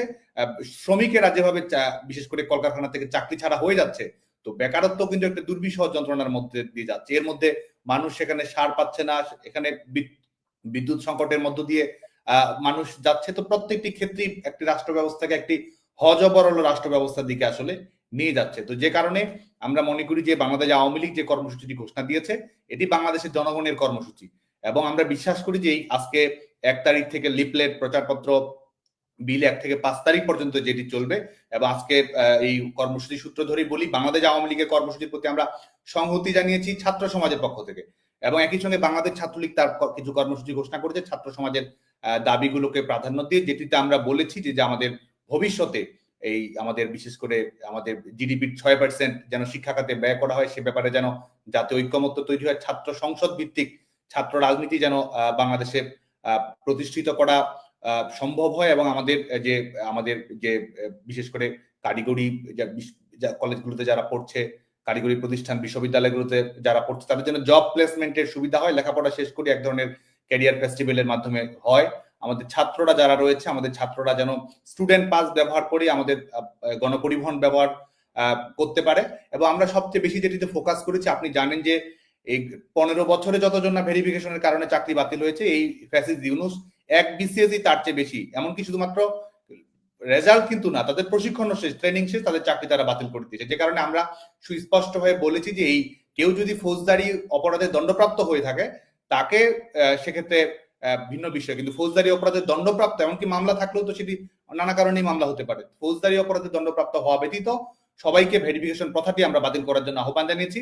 এবং আজকে বাংলাদেশে আপনি জানেন যে বিসিএস এর লিখিত পরীক্ষা এবং মৌখিক পরীক্ষার নম্বর কিন্তু প্রকাশ করা হয় না, সেটি আমরা বলেছি। এবং বিসিএস কে 1 বছরের মধ্যেই, এই যে বিশেষ করে কিছুটা দীর্ঘসূত্রতা হয়েছে, আর এই সরকারের আমলে তো বিশেষ পরীক্ষা বলে কিছু নেই, তো সেখানে আমরা এই দীর্ঘসূত্রিতা যেন না থাকে সেই সমস্যাগুলো নিরসন করার জন্য আমরা আহ্বান জানিয়েছি। এবং আমাদের ছেলে মেয়েদের অন্যান্য আনুষঙ্গিক সুবিধা, একটি উচ্চশিক্ষা প্রতিষ্ঠানের গুণগত মান, এডুকেশন লোনের কথা আমরা বলেছি, যাতে করে উচ্চশিক্ষা অর্জন করতে পারে। তো এই দাবিগুলো এবং বাংলাদেশ আওয়ামী লীগের যে দাবিগুলো রয়েছে, এটির জন্য 1 থেকে 5 তারিখ লিফলেট বিতরণ কর্মসূচি যেটি চলমান রয়েছে, 6 তারিখে বিক্ষোভ মিছিল এবং প্রতিবাদ মিছিল এবং সমাবেশ রয়েছে, 10 তারিখে আপনি জানেন যে বিক্ষোভ সমাবেশ রয়েছে, 14 তারিখ 16 তারিখে আমাদের অবরোধ, যেটি সড়ক পথ, রেলপথ, নৌপথ অবরোধ রয়েছে, এবং 18 তারিখে সর্বাত্মক হরতাল দেওয়া হয়েছে। এবং আমরা আজকে যদি বলি আমাদের আজকের দিনের অভিজ্ঞতা, আমাদের বাংলাদেশ আওয়ামী লীগের যে ঘোষিত কর্মসূচি, সেটি কিন্তু সাধারণ মানুষ, অনেকে হয়তো আওয়ামী লীগের সঙ্গে সম্পৃক্ত নয়, তারা, আমরা দেখেছি যে আমাদের কাছে ভিডিও আছে, আমাদের হোয়াটসঅ্যাপে মেসেজ এসেছে, সামাজিক যোগাযোগ মাধ্যমে এসেছে, অনেকে কিন্তু নিজেরা সেটি প্রিন্ট করে, আওয়ামী লীগের অফিসিয়াল পেজ থেকে প্রিন্ট করে সাধারণ মানুষের কাছে নিজেরা প্রচার প্রচারণা করেছে। অনেক জায়গায় আমরা দেখেছি দলীয় নেতাকর্মীরা লিফলেট বিতরণ করতে যাচ্ছে, সেখানে হয়তো এই ফ্যাসিস্টের পেটোয়া বাহিনী কিংবা তারা বাধা দেওয়ার চেষ্টা করছে, সাধারণ মানুষ কিন্তু রুখে দাঁড়াচ্ছে। এবং যখন আওয়ামী লীগের বার্তা নিয়ে, শেখ হাসিনার বার্তা নিয়ে মানুষ এই লিফলেট বিতরণ করতে যাচ্ছে, চারপাশে একটি করতাল, চারপাশে একটি উদ্ভাস, চারপাশে একটা আনন্দমুখর পরিবেশ এবং সাধারণ মানুষের যে সমর্থন আসছে, আমরা মনে করি যে এই সরকারের পায়ের নিচ থেকে মাটি সরে আছে। সাধারণ মানুষের যে দাবি রয়েছে, মনের কথা রয়েছে, সাধারণ মানুষের যে বেদনা রয়েছে, ব্যথা রয়েছে, আওয়ামী লীগের কর্মসূচিতে সেই বেদনাগুলো ফুটে উঠেছে এবং আওয়ামী লীগ একটি পরিষ্কার রোড ম্যাপ দিয়েছে এগুলো সমাধান করে। এবং বাংলাদেশ আওয়ামী লীগের কাছ থেকে বাংলাদেশের মানুষ সেটি পেয়েছে। বিশেষ করে বাংলাদেশের মানুষের সবচেয়ে বেশি যেটি চাওয়া স্ট্যাবিলিটি, ডেভেলপমেন্ট, স্বস্তি, নিরাপত্তা, সেটি শেখ হাসিনা সরকারের কাছ থেকেই বাংলাদেশের মানুষ পেয়েছে। তো বাংলাদেশের মানুষ কিন্তু আজকে রেজাল্ট শিট দেখছে, এই সরকারের রেজাল্ট শিট দেখছে, শেখ হাসিনা সরকারের 15 বছরের রেজাল্ট শিট দেখছে। এবং সেখানে সুস্পষ্ট ভাবেই আজকে রাষ্ট্রীয়ভাবে তারা আজকে আমাদের প্রিয় নেত্রীকে নিয়ে, জনগণের নয়নমণিকে নিয়ে নানা ধরনের অপপ্রচার চালানো হচ্ছে, তারা অপপ্রচার করছে, তারা প্রত্যেক দিন এই মিডিয়াগুলো কুক্ষিগত করে যা ইচ্ছে তাই প্রচার করছে, জনগণ কিন্তু লিখে দিচ্ছে শেখ হাসিনাতেই আস্থা। তারা এখানে এই টিসিবি কার্ড বাতিল করে দিচ্ছে, এই দিচ্ছে, মায়েরা কিন্তু মনে শেখ হাসিনার জন্য দোয়া করছে। এবং যারা বিশ্ববিদ্যালয়ের ছেলে মেয়ে, এক ধরনের ত্রাসের পরিবেশ, ভয়ের পরিবেশ রাখা হয়েছে, তাদেরকে কিন্তু নানাভাবে এক ধরনের নিপীড়নমূলক পরিবেশ তারা চাপিয়ে দেওয়ার চেষ্টা করছে, কিন্তু তারা বলছে বাংলাদেশ আওয়ামী লীগের কথা। এই যে সাধারণ মানুষের একটি স্বতঃস্ফূর্ত সমর্থন বাংলাদেশ আওয়ামী লীগ অর্জন করেছে, আমরা মনে করি যে এটি আওয়ামী লীগের শক্তি, এটি ছাত্রলীগের শক্তি, এবং এটির পর ভিত্তি করেই এই জবরদখলকারী সরকারের পরাজয় নিশ্চিত করতে হবে এবং জনগণই সেটি করবে বলে আমি বিশ্বাস করি। আচ্ছা, অনেক ধন্যবাদ সাদ্দাম। আমি এর পরের প্রশ্নটা, মানে সেটাও অনেকেই অভিযোগ করছে, সেটা আমি নিজে আসলে একই সমস্যাটা ফেস করি, সেটা হচ্ছে যোগাযোগ। অবশ্যই আপনাদের মানে কয়েক লক্ষ কর্মী, সবার সাথে যোগাযোগ করা সম্ভব না আপনাদের সরাসরি। অনেকে অভিযোগ করছে যে যোগাযোগ করে আপনাদেরকে পাওয়া যাচ্ছে না। তো এখন আপনারা মানে কোনো চেইন অফ কমান্ড কি তৈরি করেছেন কিনা, বা কোনো নির্দেশনা কি আছে কিনা, যেটার মাধ্যমে কর্মীরা, তৃণমূলে যে কর্মীরা আছে তারা যোগাযোগ করতে পারে একে অপরের সাথে বা সংগঠিত হতে পারে, বা কিভাবে আপনারা যোগাযোগটা মেনটেন করছেন, এই ব্যাপারে একটু যদি বলেন। আমি ইনানের কাছে যাবো এই প্রশ্নটা নিয়ে। এক সেকেন্ড ইনান। ফলপ্রসূ এবং সময়োপযোগী একটি বিষয় আপনি তুলে এনেছেন। দেখুন, এটি তো সত্য, 5 আগস্ট যা হয়েছে এই দেশে এবং 5 আগস্ট পরবর্তী সময়, অন্তত পরবর্তী 1-2 মাস যা হয়েছে, এই পরিপ্রেক্ষিতে আমাদের যে সাংগঠনিক কাঠামো, আমাদের যে ইন্টারনাল কানেক্টিভিটি বা নেটওয়ার্ক, অভ্যন্তরীণ যোগাযোগ, সেটি কিন্তু অনেক ক্ষেত্রেই প্রথম 2 মাস খুবই বাধাগ্রস্ত ছিল, আগস্ট 5 তারিখ থেকে সেপ্টেম্বর অক্টোবরের শুরুর দিক পর্যন্ত। এরপর মোটামুটি সারা দেশে আমাদের যে কমিউনিকেশনটি, সেটি রিএস্টাবলিশ হয় এবং এখন কিন্তু আমাদের 90% ক্ষেত্রে একেবারে উপজেলা, ইউনিয়ন পর্যন্ত একটা কমিউনিকেশন চেইন রিবিল্ড হয়েছে, পুনর্স্থাপিত হয়েছে। আমি আমার নেতাকর্মীদের অনুরোধ করব, যারা ওয়ার্ডের নেতাকর্মী রয়েছেন, ইউনিয়নের ওয়ার্ড বলছি, তারা ইউনিয়ন পর্যায়ে যোগাযোগ করুন। ইউনিয়ন পর্যায়ে যদি যোগাযোগে কোনো সমন্বয়হীনতা দেখা দিতেই পারে। আসলে অনেকে অনেক রকম বিপদে আছে, এটা বলা যায় না। আমার বন্ধুদের আমি বলবো, দেখুন এই মুহূর্তটি কারো উপর রাগ করে থাকার সময় নয়। অনেকে অনেক রকম বিপদে থাকতে পারেন, হয়তোবা আপনি জানেনও না। আজকে আমরা দেখছি বিভিন্ন জায়গায় ছাত্রলীগের নেতাকর্মীদের লাশ পড়ে থাকছে, আওয়ামী লীগের নেতাকর্মীদের লাশ পড়ে থাকছে, জবাই করা লাশ বিভিন্ন ঝোপে ঝাড়ে পাওয়া যাচ্ছে, গাছের সাথে ঝুলানো অবস্থায় পাওয়া যাচ্ছে। কে জানে আপনি আপনার যেই নেতাকে, আপনার যেই ভাইকে একটা দিক নির্দেশনার জন্য খুঁজছেন, সে যে আজ লাশ হয়ে যায়নি, এটিরই বা নিশ্চয়তা কি? সুতরাং কেউ কারো উপর রাগ না রেখে সবাই সবার প্রতি সহানুভূতি, মমত্ববোধ, ভ্রাতৃত্ববোধ রেখে, হয়তোবা আপনি আপনার ইউনিয়নের প্রেসিডেন্ট সেক্রেটারিকে পাচ্ছেন না, আপনি ভাইস প্রেসিডেন্ট, জয়েন্ট সেক্রেটারি বা সাংগঠনিকের সাথে কথা বলুন। তাকেও পাচ্ছেন না, ঠিক আছে, আপনি উপজেলা পর্যায়ে নেতৃত্বের সাথে কথা বলুন। ইউনিয়ন থেকে উপজেলা পর্যায়ে কমিউনিকেশনের জন্য গ্যাপ হলে জেলা পর্যায়ে কথা বলুন। জেলা থেকে কেন্দ্রীয় নেতৃবৃন্দ, আমাদের দায়িত্বপ্রাপ্ত যারা রয়েছেন তাদের সাথে যোগাযোগ করুন, অথবা জেলা পর্যায় পর্যন্ত সরাসরি প্রেসিডেন্ট এবং আমার নিয়মিত, একেবারেই নিয়মিত যোগাযোগ হচ্ছে জেলা, মহানগর, বিশ্ববিদ্যালয় পর্যায় পর্যন্ত। এর বাইরে বিভিন্ন জায়গায় কয়েকশো উপজেলায় আমাদের তো প্রায় ১,৫০০ উপজেলা মর্যাদার সংগঠন, উপজেলা, পৌর, কলেজ, এই ধরনের ইউনিট, সেই পর্যন্তও কিন্তু আমাদের মোটামুটি একটা নিয়মিত কম বেশি যোগাযোগ হচ্ছে।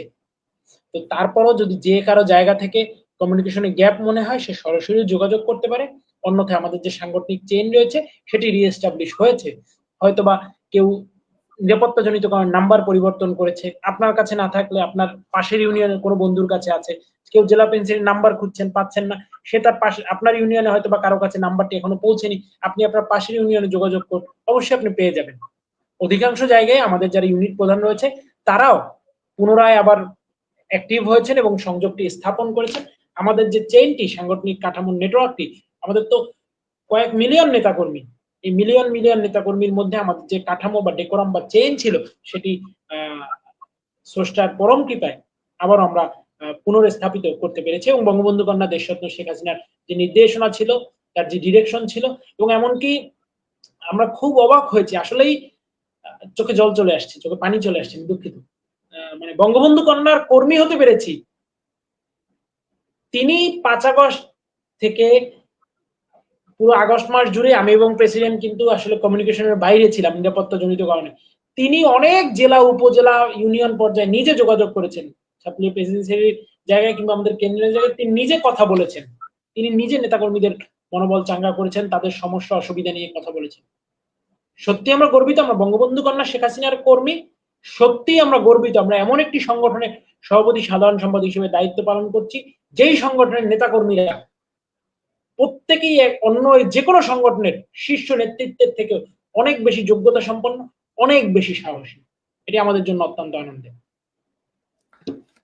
সাদ্দাম, এরপরের প্রশ্নটা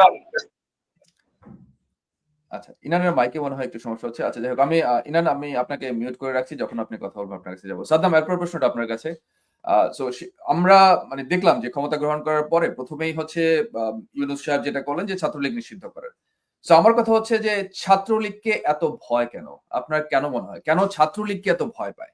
ছাত্রলীগ এখনো মাঠে আছে, আমরা দেখতে পাচ্ছি, সক্রিয় আছে, এটাই কি কারণ? বা আজকে যে কর্মসূচি হলো, আমরা দেখতে পাচ্ছি যে অসংখ্য ভিডিও আসছে। এখন এই ব্যাপারে যদি আজকের বিষয় একটু স্পষ্ট আমাদেরকে একটু আপডেট দেন। আর হচ্ছে যে ছাত্রলীগকে ভয় পায় কেন? মানে ভয় পাওয়ার কারণটা কি? আপনাদের স্ট্রেংথটা কোথায়? কেন ইউনূস এত ভয় পায় ছাত্রলীগকে? ফ্যাসিস্ট ইউনূস তো ফ্যাসিস্ট ইয়াহিয়ার পথেই হেঁটেছে। আর আমরা মনে করি যে এই যে অবৈধ সরকার, যাদের জনগণের কোনো ম্যান্ডেট নেই, কোনো গণরায় নেই, কোনো সাংবিধানিক ধারাবাহিকতা নেই, জবরদখল করে ক্ষমতা কুক্ষিগত করে রেখেছে, তাদের এই যে অগণতান্ত্রিক শাসন ব্যবস্থা, এটির নিরাপত্তা, এটির সেফটি নিশ্চিত করার জন্যই তারা বাংলাদেশ ছাত্রলীগকে নিষিদ্ধ করার প্রহসন মন্তস্থ করেছে। কারণ তারা চায় যে তাদের যে অগণতান্ত্রিক ক্ষমতা, এটি যেন প্রশ্নহীনভাবে বাংলাদেশে পরিচালিত করা যায়। এবং তাদের যে পরবর্তী এজেন্ডাগুলো রয়েছে, যে মৌলবাদী কর্মকাণ্ডগুলোকে তারা পৃষ্ঠপোষকতা প্রদর্শন করছে, সেই বিষয়গুলো যেন নির্বিঘ্নে পরিচালনা করা সম্ভব হয়, সেটিও কিন্তু তাদের আরেকটি লক্ষ্য। এবং আমরা জানি যে এই জুলাই আগস্টের হত্যাকাণ্ডগুলোর সঙ্গে সম্পৃক্ততা কাদের, এটি কিন্তু আজকে বাংলাদেশের যারা নিরপেক্ষ বিশ্লেষক, যারা হয়তো আওয়ামী লীগের সমালোচক, ছাত্রলীগের সমালোচক, তাদের আলাপ আলোচনা, তাদের জবানবন্দিতেই ফুটে আসছে। এবং এটির জন্য সবচেয়ে বড় প্রমাণ কিন্তু সরকারের দেয়া বিজ্ঞাপন, সরকারের দেয়া প্রজ্ঞাপন, যে সরকার সেখানে বলছে তারা ইন্ডেমনিটি জারি করেছে। বঙ্গবন্ধুর হত্যাকারীদের মুক্তি দেওয়ার জন্য যেমন ইন্ডেমনিটি দেওয়া হয়েছিল, আজকে সেই ধারাবাহিকতায় আজকে এই জবরদখলকারী ইউনূস তিনি আজকে এই ইন্ডেমনিটি দিয়েছে এবং ইন্ডেমনিটি দিয়ে বলেছে যে আপনি এই হত্যাকাণ্ডগুলোর সঙ্গে যারা সম্পৃক্ত এই সময়ের মধ্যে তাদেরকে আইনের আওতায় নিয়ে আসা যাবে না, তাদের কোনো প্রশ্ন করা যাবে না, তাদের বিষয়ে কোনো তদন্ত করা যাবে না। তো এই যে শিশু হত্যা করেছে, ছাত্রদের হত্যা করেছে, বিভিন্ন পর্যায়ে নাগরিকদের তারা হত্যা করেছে এবং এই মেটিকুলাস ডিজাইন যেটি তিনি নিজে বলেছেন, পরবর্তী এই সন্ত্রাসী সমন্বয়কগণ নিজেরা জবানবন্দিতে বলেছে যে তারা তাদের পরিকল্পনাটি কি ছিল, পুলিশকে তারা কিভাবে হত্যা করতে চেয়েছে, থানাগুলো তারা কিভাবে লুট করেছে, কিভাবে তাদের প্রস্তুতি ছিল। এবং 5 আগস্টের পরে যদি আপনি দেখেন যে কারাগার থেকে শীর্ষ সন্ত্রাসীদের মুক্তি দেওয়া হচ্ছে, জঙ্গিদের মুক্তি দেওয়া হচ্ছে। এই সরকার আদিবাসীদের উপরে যখন হামলা করা হয়, তখন আদিবাসীরা যখন প্রতিবাদ করে, তখন তাদের উপর হামলা করার জন্য পুলিশের কিন্তু 1 সেকেন্ডও সময় লাগে না। যখন ইবতেদিয়া মাদ্রাসির শিক্ষকেরা যখন যৌক্তিক দাবিতে আন্দোলন করে, তখন কিন্তু পুলিশের পৌঁছাতে সময় লাগে না। অথচ এই একই অবৈধ সরকার তারা কিন্তু এই শীর্ষ সন্ত্রাসী জঙ্গিরা 5 আগস্ট কারাগার থেকে রাষ্ট্রীয় পৃষ্ঠপোষকতায় মুক্তি পেয়েছে এবং তাদের ব্যাপারে কিন্তু এক ধরনের ব্ল্যাঙ্ক চেক তারা প্রদর্শন করেছে। তো এই যে হত্যাকাণ্ডের ঘটনাগুলোর ব্যাপারে বাংলাদেশের জনগণের ক্রমান্বয়ে সচেতনতা বাড়ছে, এটিকেও তারা যেন কোনো ধরনের চ্যালেঞ্জের সম্মুখীন না হয়, এটি তারা নিশ্চিত করতে চেয়েছে। এবং বিশেষ করে বাংলাদেশের তারুণ্য যারা এবং বাংলাদেশ ছাত্রলীগের যে সাংগঠনিক শক্তি রয়েছে, তরুণ প্রজন্মের সঙ্গে মিথস্ক্রিয়া রয়েছে, এবং এটিকেও কোনোভাবে পরাহত করা, এটিকে ভিন্ন খাতে ঠেলে দেওয়া, এটি। এবং আরেকটি লক্ষ্য হচ্ছে যে এই নিষিদ্ধ করা, একদিকে নিষিদ্ধ করেছে, বিপরীত দিকে তারা জামাত শিবিরকে এক ধরনের ওপেন স্পেস দিয়েছে, স্টেট স্পন্সর এক ধরনের তাদের স্পেস তারা তৈরি করে দিয়েছে। এই বিষয়গুলো সুনিশ্চিত করার লক্ষ্য, এবং তারা যে আজকে দেশ থেকে যেভাবে এই নানা পন্থায় অর্থ লুট করা হচ্ছে, শেয়ার বাজার থেকে কেলেঙ্কারির ঘটনা ঘটছে এবং যা ইচ্ছে তাই করার যে কর্মকাণ্ড, এই সংবিধানে হাত দিচ্ছে, এটা করছে, সেটা করছে, নিয়ম শৃঙ্খলা আইন বিধি সমস্ত কিছু লঙ্ঘন করছে, বিচারপতিদের কিভাবে অপসারণ করা হয়েছে, বিচারপতি নিয়োগ আইন করা হয়নি, অথচ 23 জন বিচারপতিকে কিভাবে নিয়োগ করা হয়েছে।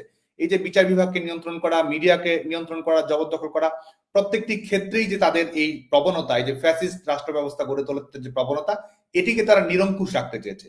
তাদের ফ্যাসিস্ট রাষ্ট্র ব্যবস্থাকে তারা অপ্রতিদ্বন্দ্বী করতে চেয়েছে এবং এটির কারণেই তারা এই বাংলাদেশ ছাত্রলীগের উপরেই নিষেধাজ্ঞা আরোপ করেছে, যাতে করে এটিকে নিরঙ্কুশ রাখা যায়। কিন্তু আমরা সুস্পষ্ট করে বলতে চাই যে এই বঙ্গবন্ধু যারা খুনি ছিল, তারাও হাতে রিভলভার নিয়ে 3 মাস বাংলাদেশ দোর্দণ্ড প্রতাপে চালিয়েছে।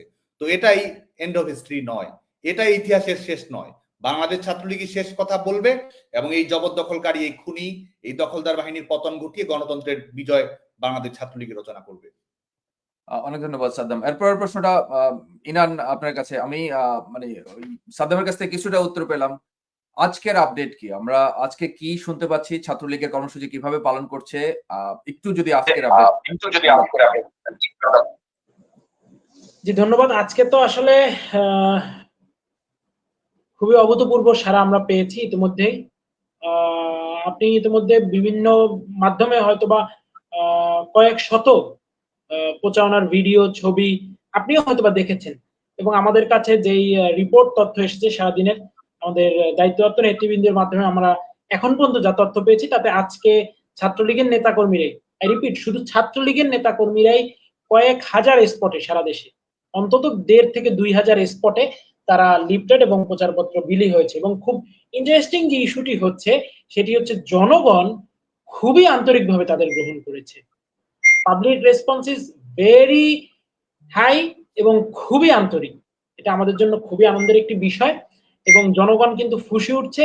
আমাদের নেতাকর্মীরা যেখানেই গিয়েছে তারা শুধু লিফলেটটি হাতে দিয়ে বলেছে আমি জয় বাংলার লোক। আমাদের নেতাকর্মীরা যেখানেই গিয়েছে তারা শুধু লিফলেটটি হাতে দিয়ে বলেছে আমি শেখ হাসিনার লোক। অনেক জায়গায় অনেক ছবি আছে, আমি দেখে আবেগ আপ্লুত হয়ে গিয়েছি যে হয়তোবা একজন মাছের বাজারে মাছ ব্যবসায়ী, তাকে জয় বাংলার লোক বলে যখন লিফলেটটি দেওয়া হচ্ছে, সে তার ওই হাতে মাছটি রেখে সে আমার কর্মীকে হয়তোবা জড়িয়ে ধরছে যে ভাই আমাদের বাঁচান। আজকে যে লোকটি রিক্সা চালায় সে হয়তোবা রিক্সার সিটে বসে আমার নেতাকে, আমার কর্মীকে জড়িয়ে ধরছে। এটি কিন্তু মানুষের আবেগ, মানুষের উচ্ছ্বাস। মানুষের কণ্ঠস্বর কিন্তু বেশি দিন আর দাবিয়ে রাখা যাবে না, সুযোগ নেই। মানুষ ফুঁসে উঠছে। জনরোষে পড়ে ক্ষতিকর কিছু হওয়ার আগে আমি মনে করি তাদের পথ ছেড়ে গণতান্ত্রিক ধারায় সংবিধান সম্মতভাবে দেশকে সংবিধানের নিয়ম অনুযায়ী সাংবিধানিক লোকদের হাতে ফিরিয়ে দিয়ে ভালোই ভালোই কেটে পড়াটাই উত্তম। আজকে আমাদের নেতাকর্মীরা ফেব্রুয়ারি মাস জুড়ে আমাদের যেই কর্মসূচি, সেই কর্মসূচির যে শুভ সূচনা করেছে, যে শুরু করেছে, যে আভাস আমরা পাচ্ছি, আমরা বিশ্বাস করি ফেব্রুয়ারি মাস জুড়ে আমাদের এই কর্মসূচি যা ঘোষিত হয়েছে শতভাগ সফল হবে। এবং আজকে ইতিমধ্যেই আপনার সামাজিক যোগাযোগ মাধ্যমে হয়তো বা পেয়েছেন যে বাংলাদেশ ছাত্রলীগের পক্ষ থেকেও কিন্তু শিক্ষার্থীদের বেশ কিছু ইস্যু সম্বলিত একটি প্রচারপত্র বা লিফলেট আমাদের এই আন্দোলন কেন্দ্রিক, সেটি কিন্তু ইতিমধ্যেই সামাজিক যোগাযোগ মাধ্যমে ব্যাপকভাবে প্রচারিত হয়েছে এবং হচ্ছে। রাত 10টা নাগাদ সেটি পাবলিশ হয়েছে এবং আগামী কয়েকদিন আওয়ামী লীগের এই প্রচারপত্র বিলির পাশাপাশি ছাত্রলীগের প্রচারপত্রটিও আমাদের নেতাকর্মীরা তাদের যথাসাধ্য যথাসম্ভব মানুষের মাঝে, জনগণের মাঝে পৌঁছে দেওয়ার চেষ্টা করবে। এবং যেহেতু 6 তারিখে আমাদের প্রতিবাদ সভা এবং মিছিল রয়েছে, আমরা তো অবশ্যই বুঝতে পারছি তারা অগণতান্ত্রিকভাবে অবৈধ উপায়ে ধরপাকড়ের অপচেষ্টা করবে। নেতাকর্মীদের সতর্কও থাকতে হবে, অবশ্যই সতর্ক থাকতে হবে। আচ্ছা, অনেক অনেক ধন্যবাদ ইনান। আমি একটু একটু একটু ভিন্ন প্রসঙ্গে যাই, যে আন্দোলনের যে কারণ, আমাদের বাংলাদেশের বর্তমানে যে অর্থনৈতিক সংকট এবং রাজনৈতিক যে অস্থিতিশীলতা চলছে, আপনি সাদ্দামের কাছে যাব।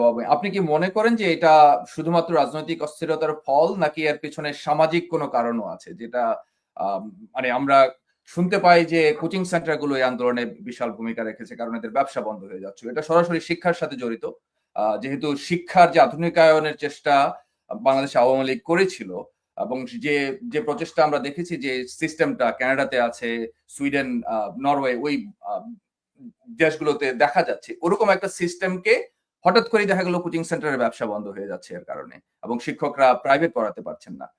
মানে আমি এই প্রসঙ্গটা আনার চেষ্টা করছি, কারণ মানুষকে আসলে বুঝতেও হবে যে আসলে এই আন্দোলনের পিছনে কি কারণটা, কারা রাস্তায় নেমে এসেছিল, কারা ইন্ধন দিয়েছে। সো এই সামাজিক কারণগুলো কিভাবে ইনফ্লুয়েন্স করেছে, এটা এটা এই প্রসঙ্গে যদি আপনি একটু বলেন, সাদ্দাম। ধন্যবাদ। আমি যদি বলি তাহলে কিন্তু আমরা একটি বক্তব্য বারবার নিয়ে আসার চেষ্টা করছি যে কোটা সংস্কারের যে আন্দোলন, এই আন্দোলনে সরকার পক্ষ আন্তরিক ভূমিকা পালন করেছে। এটির একটি শিক্ষার্থীদের প্রত্যাশা অনুযায়ী সমাধান যেন হয়, সরকার সর্বোচ্চ সচেষ্ট থেকেছে। আমরা বাংলাদেশ ছাত্রলীগ ছাত্র সংগঠন হিসেবে কোটা সংস্কারের দাবিতে আমরা কর্মসূচি পালন করেছি, মন্ত্রণালয়গুলোর কাছে বক্তব্য তুলে ধরেছি, অ্যাটর্নি জেনারেল অফিসে আমরা যোগাযোগ করেছি এবং ডোর টু ডোর ক্যাম্পেইন করে শিক্ষার্থীদের মতামত আমরা সংগ্রহ করছি যে কোটা সংস্কার কিভাবে করা প্রয়োজন। এবং সেটির প্রেক্ষিতে যেহেতু এটি বিচার বিভাগীয় পর্যবেক্ষণের মধ্যে ছিল, একটি কিন্তু সমাধানও হয়েছে, যেটি আমরা বিশেষ করে আমরা সিভিল সোসাইটি, আমাদের গণমাধ্যমের বন্ধু এবং শিক্ষার্থীদেরকে আমরা মনে করিয়ে দিতে চাই। 11 জুলাই থেকে কিন্তু বাংলাদেশের সত্যিকার অর্থে কোনো কোটা কার্যকর ছিল না।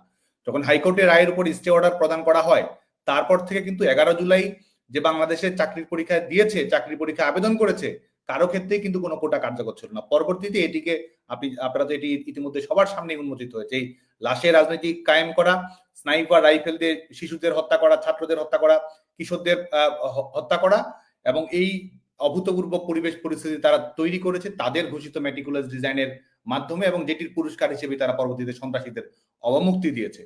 তো আমরা মনে করি যে এই প্রেক্ষাপটটি তারা তৈরি করেছে, এটি সুপরিকল্পিত ছিল, দেশি বিদেশি ষড়যন্ত্রের অংশ এটির সঙ্গে ছিল। এবং আপনি যে কম্পোনেন্ট গুলোর কথা বলছেন, সেটি যারা সমাজের বিভিন্ন এক ধরনের ইভিল অ্যালায়েন্স গড়ে উঠেছিল বলে আমি মনে করি, কারণ এটির সঙ্গে নানা পক্ষ এটির সঙ্গে সম্পৃক্ত থেকেছে, বিশেষ করে মৌলবাদী সংগঠনগুলো, যারা হয়তো প্রকাশ্যে তারা জানে যে বাংলাদেশের মানুষ কখনই মৌলবাদীদের সমর্থন করবে না, যে কারণে তারা কিন্তু ভেগ ধরেছে, ছদ্মবেশ ধারণ করেছে।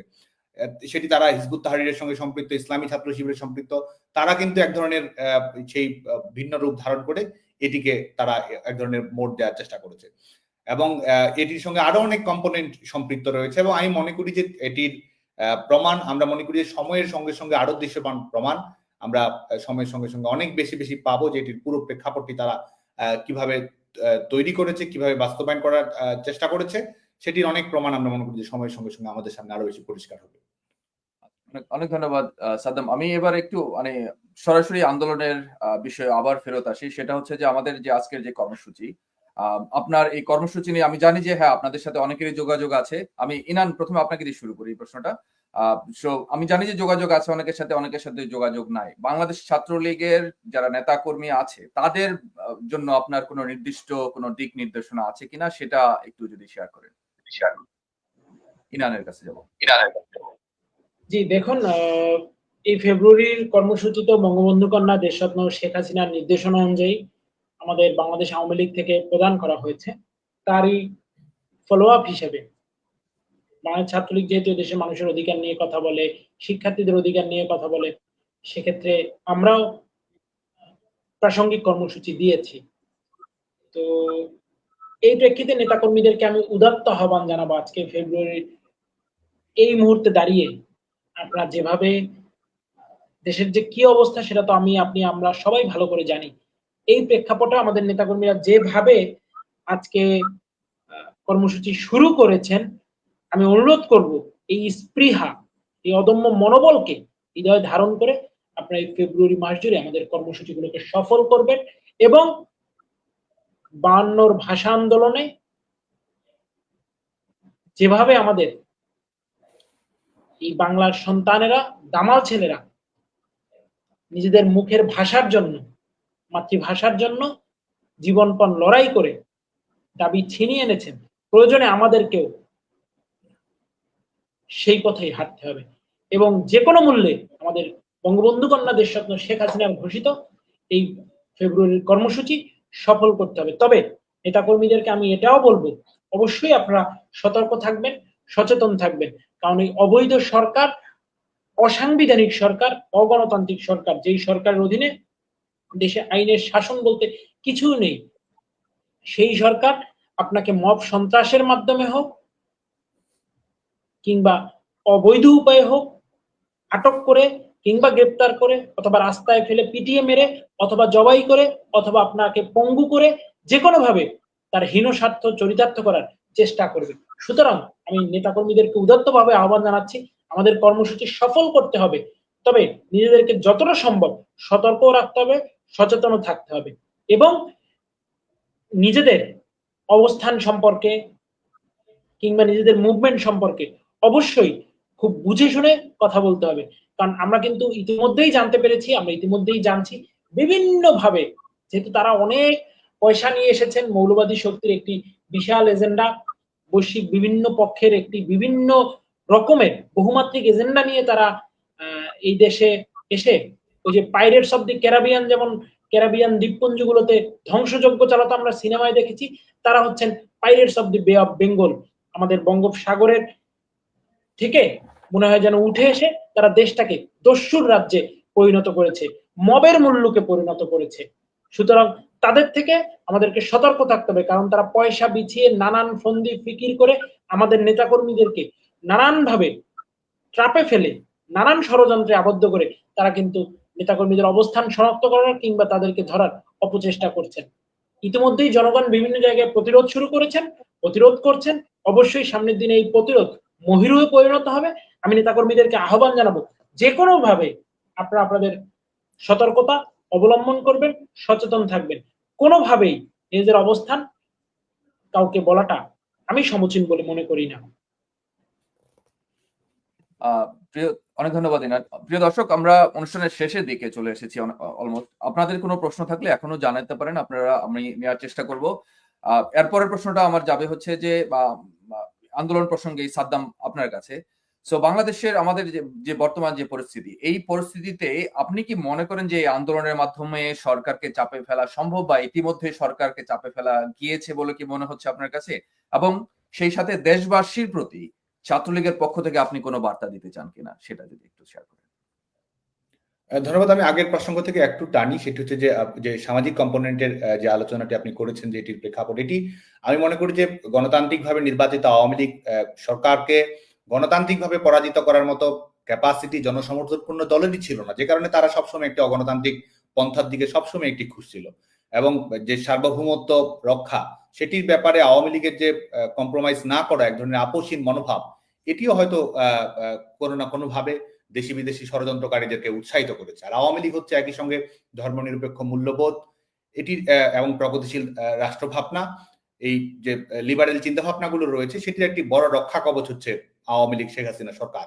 তো এটিকেও তারা আসলে ধূলিসাৎ করে দিতে চেয়েছে এবং এটির মাধ্যমে তারা এই বিভিন্ন রক্ষণশীল সামাজিক প্রকরণগুলো এটির সঙ্গে তারা সম্পৃক্ত করার চেষ্টা করেছে। আর আপনি যেটি বলেছেন যে আমাদের সরকারকে চাপে ফেলা, সরকারকে প্রথম কথা হচ্ছে এটি স্বঘোষিত সরকার, এটি এই সরকার কোনো সরকারই নয়। এটিকে আজকে তো তারা ট্রল করে বলছে, কেউ বলছে এটি এনজিওগ্রাম সরকার, কেউ বলছে বেসরকারি সরকার, অনেকে বলছে কিশোর গ্যাং সরকার। তো এই কেউ বলছে কতিপয় তন্ত্রের সরকার, কেউ বলছে এক ধরনের স্বঘোষিত সরকার, চোর ডাকাতের সরকার। তো এইভাবেই তো এটি চলছে। তো এই সরকারকে চাপে ফেলারও কিছু নেই। আমরা মনে করি যে এই সরকারকে বিদায় করাই একমাত্র পন্থা হতে পারে। তো আমরা মনে করি যে এই সরকারের কাছে জনগণের কোনো প্রত্যাশা নেই। জনগণ একটি বাস্তবতার মুখোমুখি হয়েছে এবং জনগণ 5ই আগস্টের পর থেকেই কিন্তু জনগণের উপলব্ধি রয়েছে। জনগণকে ভয়, ত্রাস, হুমকি ধামকি, এক ধরনের পরিবেশ পরিস্থিতির মধ্যে তাদেরকে শৃঙ্খলাবদ্ধ রাখার প্রচেষ্টা আছে। কিন্তু আজকে দেখুন যে এই যে সংকটকালীন একটি সময় তারা উপহার দিয়েছে, গণতন্ত্রকে নির্বাসনে পাঠিয়েছে। মানুষ কিন্তু জয় বাংলা ধ্বনিটি যখন শুনে মানুষ কিন্তু আত্মবিশ্বাসী হয়। হয়তো সে আওয়ামী লীগ করে না, হয়তো সে ছাত্রলীগ করে না। মানুষ যখন শেখ হাসিনা কথাটি শুনতে পায়, বাংলাদেশের মানুষের হৃদয়ে কিন্তু তাড়না তৈরি হয়, এক ধরনের প্রণোদনা তৈরি হয়, একটি উচ্ছ্বাস আমরা দেখতে পাই। তো আমরা বিশ্বাস করি যে এই লক্ষ্যেই, কারণ আমাদের গণতন্ত্রকে যদি আমরা নিরাপদ করতে চাই, জাতীয় সার্বভৌমত্ব স্বাধীনতাকে যদি আমরা নিরাপদ করতে চাই, এবং বাংলাদেশের যে স্থিতিশীলতা এবং যে অর্থনৈতিক অগ্রগতি এবং ভবিষ্যতে অসংখ্য সম্ভাবনার দুয়ার যদি আমরা বাংলাদেশে উন্মোচিত করতে চাই, তাহলে কিন্তু এই সরকারের, এই অবৈধ সরকারের বিদায় নেওয়ার কোনো বিকল্প আমাদের সামনে নেই। এটি বাংলাদেশের তরুণ প্রজন্ম বা আমাদের ভবিষ্যৎ, আমাদের প্রজন্মের ভবিষ্যৎ। এবং আমরা যে ধরনের গণতান্ত্রিক দেশ, রাষ্ট্র ব্যবস্থা আমরা চাই, সমাজে, প্রতিষ্ঠানে, রাষ্ট্রীয়ভাবে আমরা যেটি চাই, প্রত্যেকটি ক্ষেত্রেই কিন্তু এই সরকার আমাদের জন্য একটি আতঙ্ক। এবং আরেকটি আতঙ্ক, সেটি হচ্ছে গোটা পৃথিবীর জন্য যেটি বাস্তবতা, এবং যেটি আমরা মনে করি যে আঞ্চলিক শান্তি এবং স্থিতিশীলতার জন্য হুমকি, সেটি হচ্ছে যে রাষ্ট্রীয়ভাবে আজকে এখানে উগ্রবাদী কর্মকাণ্ড পরিচালিত করার সুযোগ দেওয়া হচ্ছে। এক ধরনের ধর্মীয় অভ্যুত্থানের প্ল্যাটফর্ম কিন্তু অঘোষিতভাবে তৈরি হয়ে রয়েছে। তারা এই সরকারের ভেতরে এক ধরনের ডিপ স্টেট তারা গড়ে তুলেছে, এবং যেটি তারা নানা ধরনের প্রকরণ ব্যবহার করে সামনের দিকে কিন্তু আজকে হয়তো জনগণের প্রতিবাদের কারণে অনেক কিছু তারা বলছে না, কিন্তু তাদের মূল লক্ষ্য কিন্তু বাংলাদেশকে ভিন্ন খাতের দিকে নিয়ে যাওয়া, একটি মৌলবাদী রাষ্ট্রের দিকে তারা পরিণত করতে চাওয়া। তো এই কারণেই আমরা মনে করি যে আমাদের এই সরকারকে হটাতে হবে, এই সরকারকে বিদায় করতে হবে। এটি বাংলাদেশের জনগণের এক দফা, এটি বাংলাদেশের জনগণের একমাত্র দাবি। তো সেই লক্ষ্যে ধাপে ধাপে আন্দোলন কর্মসূচি তৈরি হচ্ছে, এবং বাংলাদেশ আওয়ামী লীগ যে সময়োচিত কর্মসূচি গ্রহণ করেছে, এটি আমরা মনে করি যে জনগণকে আর এই জনগণই বাংলাদেশ আওয়ামী লীগের কর্মসূচিকে এগিয়ে নেবে। আজকে আওয়ামী লীগের নেতাকর্মীদের উপর নির্যাতন চাপিয়ে দেওয়া হচ্ছে, যতই তারা জুলুম চাপিয়ে দিচ্ছে, ছাত্রলীগ আওয়ামী লীগের কর্মীরা আরো বেশি প্রতিরোধী হচ্ছে। যতই তারা নির্যাতন নিষ্পেষণ করছে, আমাদের ঐক্য আরো তারা তত বেশি শক্তিশালী হচ্ছে। বাংলাদেশকেই তো তারা একটি বৃহত্তর কারাগারে পরিণত করেছে। তো পেছনে দেয়ালে তো আমাদের পিঠ ঠেকে গেছে, যে কারণে আমাদের কেবল একটি রাস্তা রয়েছে, সেটি হচ্ছে সম্মুখে অগ্রবর্তী হওয়া। সে কারণেই বাংলাদেশের সমস্ত ছাত্র সমাজকে আহ্বান জানাবো, গণতন্ত্রকামী মানুষকে আহ্বান জানাবো, বাংলাদেশে যারা একটা ইতিবাচক রাজনৈতিক পরিবেশ দেখতে চায়, গণতান্ত্রিক বিকাশ যারা বাংলাদেশে দেখতে চায়, তাদের সবার প্রতি আহ্বান জানাবো। এবং বিশেষ করে আমাদের যারা বাংলাদেশ ছাত্রলীগের কর্মী রয়েছে, সবার প্রতি আহ্বান জানাবো যে আমাদের এই লড়াইয়ে লড়তে হবে, এই লড়াইয়ে আমাদেরকে বিজয়ী হতে হবে। আমরা যেন সবাই মনে রাখি যে আমাদের পরিবারের নাম হচ্ছে জয় বাংলা, আমাদের স্বজনের নাম হচ্ছে শেখ হাসিনা, আমাদের পিতার নাম বঙ্গবন্ধু, আমাদের জীবনের নাম সংগ্রাম, এবং আমাদের লক্ষ্যের নাম বিজয়। এবং সেই বিজয়টি হচ্ছে এই দখলদার বাহিনীর পরাজয় ঘটিয়ে গণতন্ত্রকে মুক্ত করা। এবং তারা যে রিসেট বাটন কথা বলেছে, তাদের রিসেট বাটন নয়, আমরা রিস্টোর ডেমোক্রেসি করব। আমাদের বাংলাদেশকে আবার নতুন করে আমরা রিক্লেইম করব, বাংলাদেশে মুক্তিযুদ্ধ, গণতন্ত্র নিরাপদ থাকবে। সেই লক্ষ্যে আমরা মনে করি যে ধাপে ধাপে আন্দোলন চূড়ান্ত পরিণতি লাভ করবে। অনেক ধন্যবাদ সাদ্দাম। প্রিয় দর্শক, আমাদের আজকের আলোচনা যদি সারসংক্ষেপ করতে হয়, আমরা দেখতে পাচ্ছি যে গণতন্ত্র পুনরুদ্ধার ও বর্তমান অবৈধ সরকারের বিরুদ্ধে আওয়ামী লীগ ও ছাত্রলীগ যৌথভাবে যে লড়াই চালিয়ে যাচ্ছে, তা একটা গুরুত্বপূর্ণ অধ্যায় হতে যাচ্ছে বাংলাদেশের ইতিহাসে। ভবিষ্যতে এই লড়াই কিভাবে সামনের দিকে এগোবে তা নির্ভর করছে বাংলাদেশের সাধারণ মানুষের উপরে। আমাদের আজকের এই গুরুত্বপূর্ণ আলোচনা অংশ নেওয়ার জন্য আমি ধন্যবাদ জানাই সাদ্দাম হোসেন এবং শেখ ইনানকে। আশা করি ভবিষ্যতেও বিভিন্ন রকমের আমাদের আলোচনায় আমরা আপনাদেরকে পাবো, এবং আগামীতে বাংলাদেশ গড়ার ক্ষেত্রে আপনারা সঙ্গে থাকবেন। সবাইকে অনেক ধন্যবাদ। জয় বাংলা, জয় বঙ্গবন্ধু, বাংলাদেশ চিরজীবী হোক।